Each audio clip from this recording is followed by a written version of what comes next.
1, 2, 3, 4!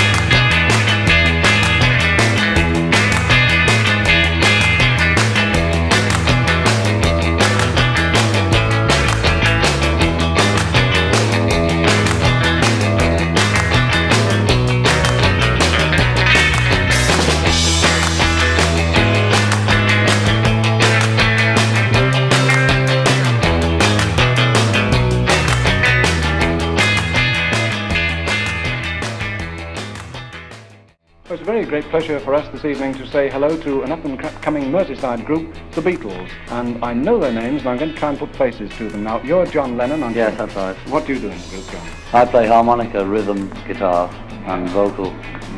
That's what they call it. Harmonica, rhythm, guitar, and vocal. Then there's Paul McCartney, that's Yeah, you. that's me, yeah. And what do you do?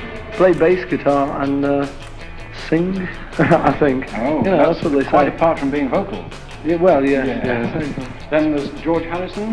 How do you do? How do you do? What's your job? Lead guitar and sort of singing. By playing lead guitar, does that mean you're sort of leader of the group, or are you? No, just... Well, you see, the other guitars, the rhythm. Yeah. Ching, ching, ching, you see. It's solo guitar, you see. John is in fact the leader of the group. Yeah. I don't know whether we caught that or not, but I hope it went in. Yeah. And over in the background here, and also in the background of the group, but making a lot of noise, is Ringo Starr. Hello. You're new to the group, aren't you? Yes, 9 weeks now. Were you in on the act when the recording was made of Yes, I'm on the record. Well, now I'd like to introduce, if I may, a young disc jockey who helps us out with programmes at Cleaver and Catterbridge hospitals. His name is Malcolm Threadgill. He's 16 years old, and I'm sure you'd like to ask some questions from the teenage point of view, Malcolm. You composed P.S. I Love You and Love Me Do yourself, didn't you? Yeah. Who does the composing? Well, between you? it's John and I. We write, you know, sort of the songs between us. Yeah. It's, you know, we've sort of signed contracts and things to say that, you know, if we Get sort equal of... shares. Yeah, equal shares and royalties and things. So that, you know, really we just both write most of the stuff. George did write this instrumental, you know, as we say. But mainly it's John and I. We've written over about 100 songs, but we don't use half of them, you know. We just happened to sort of rearrange Love Me Do and played it to the recording people and P.S. I Love You. And they seem to quite like it, you know, so that's what we recorded. And that was Paul McCartney telling you all about it.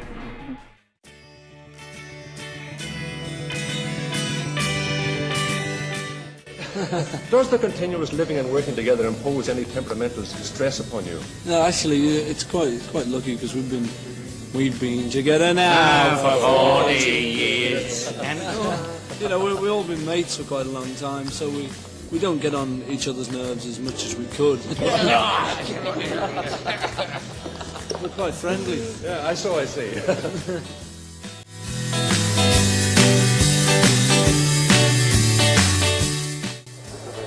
What, man? Oh! We're being assailed by... No, his beard's growing. It's John, I think. Good old carefree John. Just put it down here and pretend to ignore him. It's alright though, he keeps doing this. Always good for a gag is John, you know. What do you expect to do in Hong Kong? Well, Bob! Well, Bob!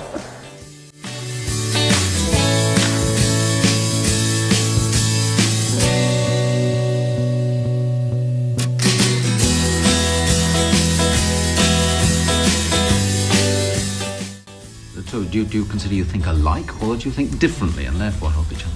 We think nearly alike, but pretty differently at the same time. But I mean, you know, we can write a song, say like Day Tripper, where we've got to write one, and at the same time be the same writing it. You know, we can write it thinking the same thing about it. But if we each wrote it individually, it would be a completely different song. Yeah.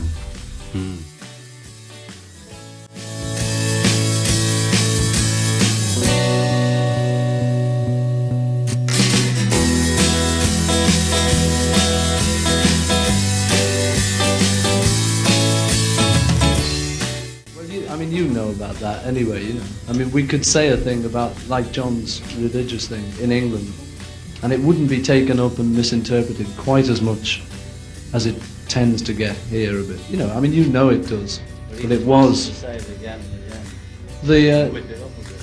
The the thing is, I think you can say things like that in England, and people will listen a bit more than they do in America, because in America somebody will take it up and use it completely against you, and not have many scruples about doing that. I don't know. I'm probably putting my foot in it saying that, but You'll be explaining the next. yeah, I know. Oh well, it's just wonderful here.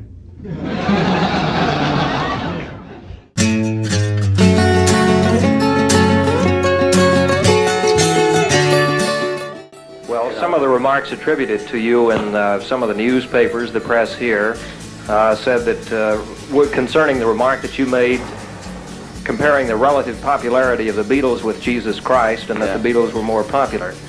This created quite a controversy and a furor in this country, as you are obviously aware. Do you know that, John? You created it. Now, would you clarify the remark? Well, I've clarified it about 800 times, I could have said TV or something else, and that's as clear as it can be. I just use Beatles because I know about them a bit more than TV. I could have said any number of things. Wouldn't have got as much publicity, though. My question is directed at all of you. Do you think this controversy has hurt your careers or has helped you professionally? Obviously, you're quite aware of it. It hasn't helped or hindered it, I don't think. I think most sensible people took it for what it was, and it was only the bigots that took it up and thought it was, on their side. They thought, haha, here's something to get them for. But when they read it, they saw that, there was nothing wrong with it, really. It's just that they thought that by us saying, by John saying that we were more popular than Jesus, they thought, he's bound to be arrogant. Did you see the fellow on telly last night? He said it. Tonight Show. I'd like to direct this question to Messrs. Lennon and McCartney. In a recent article, Time magazine put down pop music, and they referred to Day Tripper as being about a prostitute, and Norwegian Wood as being about a lesbian. Now, I just wanted to know what your intent was when you wrote it, and what your feeling is about the Time magazine criticism of the music that is being written today. We were just trying to write songs about prostitutes and lesbians, that's all.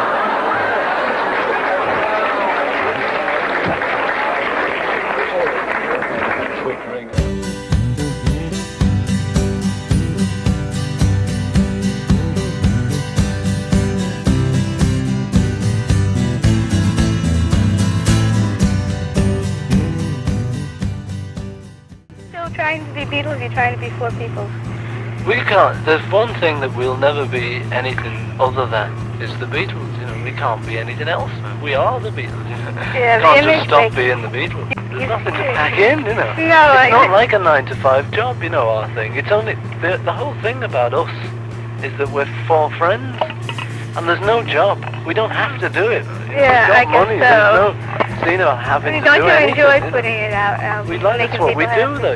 It's what we are. So we do that. Lovely. But that's all there is to it. We enjoy it. We like each other. I hope so.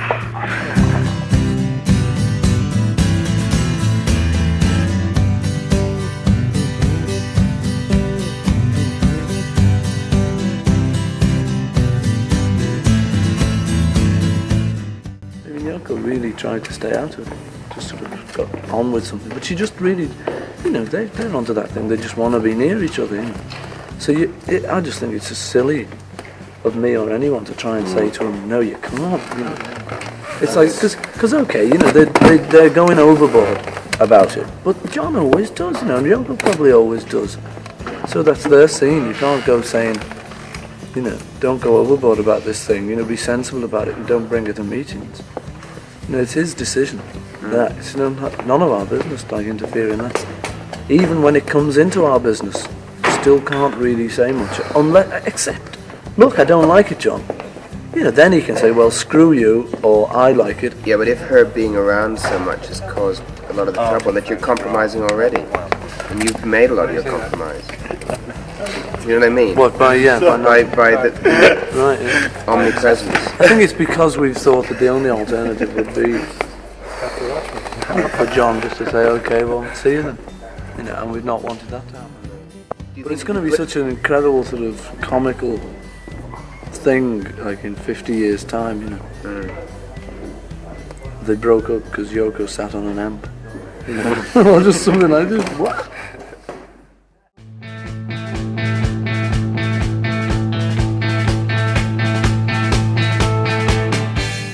So John, you know, sort of marries Yoko and divorces Sin. A lot of people think, well, he's just mad, you know, because he's gone off with this mad Japanese girl. And it's instead of Cynthia, you know, he's a great girl.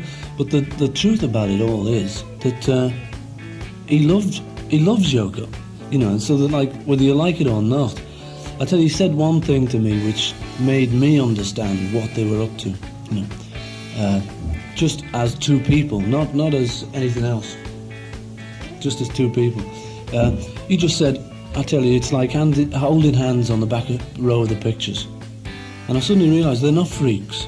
You know, they may look like freaks, and they may, because he says that, you know, John, he says, it's too bad, you know, if I look, you know, if we look like this, or people think we're funny, or people think, it's too bad, you know, this is how we are, and we're very straight, because they are really, they're two great people, you know, and they're very much in love, you know, so you can't say anything more than that. From London comes the report that Paul McCartney has left the Beatles, according to a front-page article in the Daily Mirror. This story was just issued tonight, and the article published in the early editions of the Friday morning newspaper said that McCartney would announce his decision in a no-holds-barred statement tomorrow. I have no future plans to record or appear with the Beatles again, or to write any more music with John Lennon, the Mirror quoted McCartney's statement. The article said the statement would mean the end of Britain's most famous pop group.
of your children to go into the overnight sensation world of, the music industry? Well, if they wanted to, Norman, I would let them.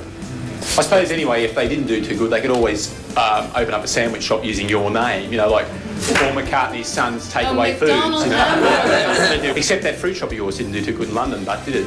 No, the McCartney fruit shop. Yeah, no. Oh, yeah. Didn't do too good. No, Apple. Oh, no.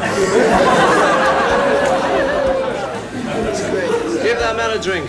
Was that one of John's ideas, It was, Norm, yes. Well, there are two sides to every story, but, I've heard that he was, the other Beatles used to get a bit annoyed because Mr. McCartney used to invite them over for long, boring slide evenings. That's what it was, yeah, I know, yeah. When you did that LP, Abbey Road, was there any truth in the rumour that you were dead? Not much, Oh, you didn't? Is it happening? Not really here. No. No. Oh, no, he's here. I'm talking to him and everything. I think he's on drugs, he leak attacks. Did you ever have Beatlemania, Mrs. McCartney? Constantly. Oh, which one of them was your favourite? Before you were related or anything, Mick Jagger. Was it Mick Jagger? Oh, there you are. I think she got him on the rebound. The marriage is okay, bud, isn't it? The marriage is okay. Well, it's all right, but you're not helping, Norm. It's funny, you don't look Japanese.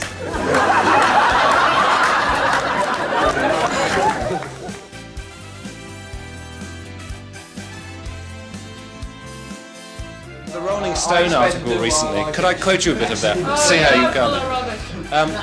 Lennon's wit and abrasive probing were needed to balance McCartney's melodic charm and sweetness. What? Sweetness? He's the worst of a lot of them, mate. He's a nasty one, this man. No, I'm not. No, I'm The sweet. worst of a lot. Do you regard yourself as a romantic songwriter in that sense?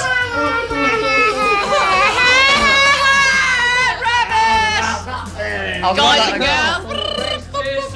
Well, quite candidly, no.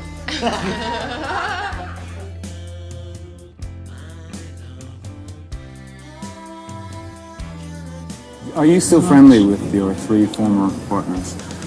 Yes. Really, to tell the truth. Do you see them often? Yes, I do.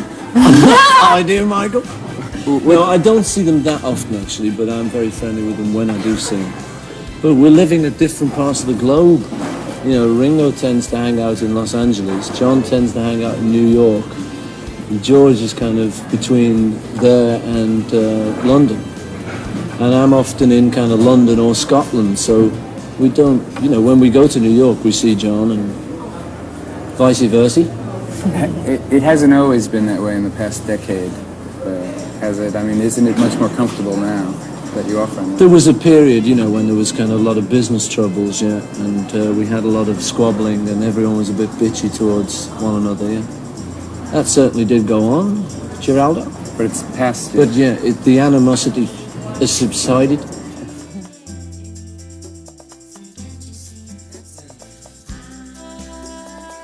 After the Beatles broke up, that you took a lot of stick for a little while after that. Yeah, well... Did it bother you? Did it bother me? Yeah. When the Beatles split up, John did a big kind of thing about me, kind of saying, it's all muzak, it's a load of rubbish, and you couldn't rock if you tried and all that, which was all rubbish itself, of course, I think. But it did put me off for a while. I must say I'm a bit gullible like that. I kind of listen to people like that. And I sort of listened to him for a few years, and I used to think, can't write another of those soppy love songs, God, I keep writing those, I've got to get off all that, got to get hard and rocking, But I mean, in the end, I sort of decided I've got to be myself, really,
think that there would ever be a chance of another Lennon-McCartney song, maybe just one song from you guys? Well, I wouldn't say there would be, actually, because the last time I spoke to John, I just happened to ask him about whether he was writing songs and stuff, just out of my own curiosity.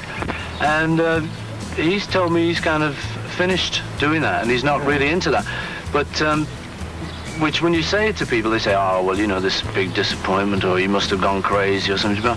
But if you think about it, like, I mean, most of us do our jobs to arrive at a point where we no longer have to do our jobs, where we put our feet up and we can enjoy life for a change.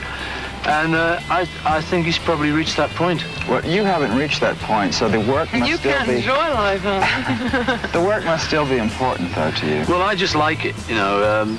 It just is, it's sort of like a hobby to me. I just enjoy doing it, you know. It's a relief for me to write a song. If it ever got to be a pressure, I'd stop it.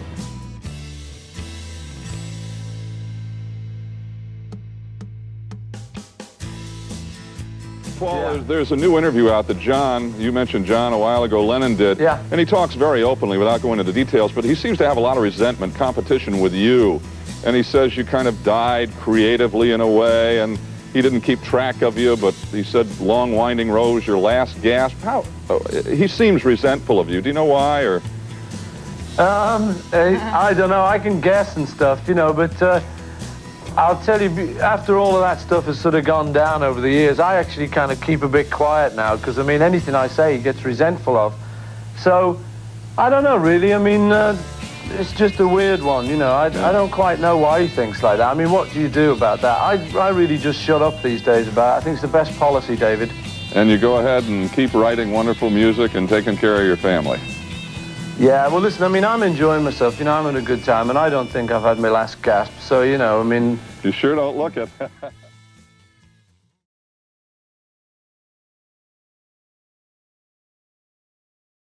Late this evening, one of the world's great entertainers and musicians, John Lennon of the Beatles, was shot outside his New York home. So we begin tonight by bringing you up to date on that story. John Lennon was shot 3 times at around 11 p.m. Eastern Time.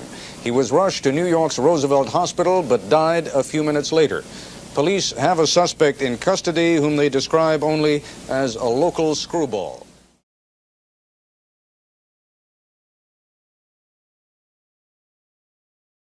This is John Lawrence in London. Another of John Lennon's former partners, Paul McCartney, spent the day at an Oxford Street studio saying, "Work is the best tonic." Police were standing by along with reporters as McCartney finished. What was your reaction to the death of John Lennon? I was very shocked, you know. It's terrible news. What were you recording today? I was just listening to some stuff, you know. I just didn't want to sit at home. Why? Well, I didn't feel like it. What time did you hear the news? This morning sometime. Very early? Yeah. Don't know, yeah? Drag, isn't it? Okay, cheers. Bye-bye. Hello, guys. The survivor of the most successful songwriting team in history also said, John will be remembered for his unique contribution to art, music, and world peace.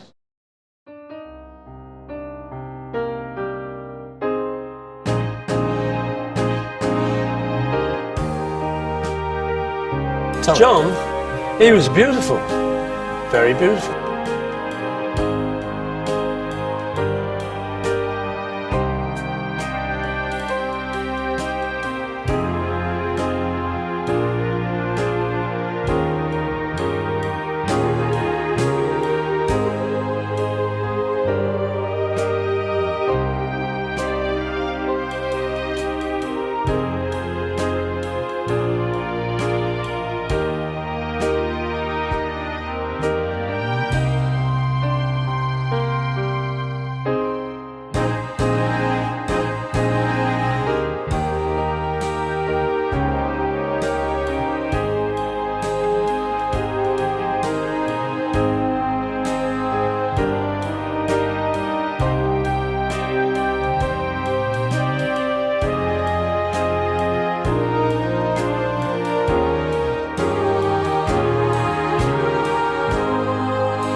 Peace and love.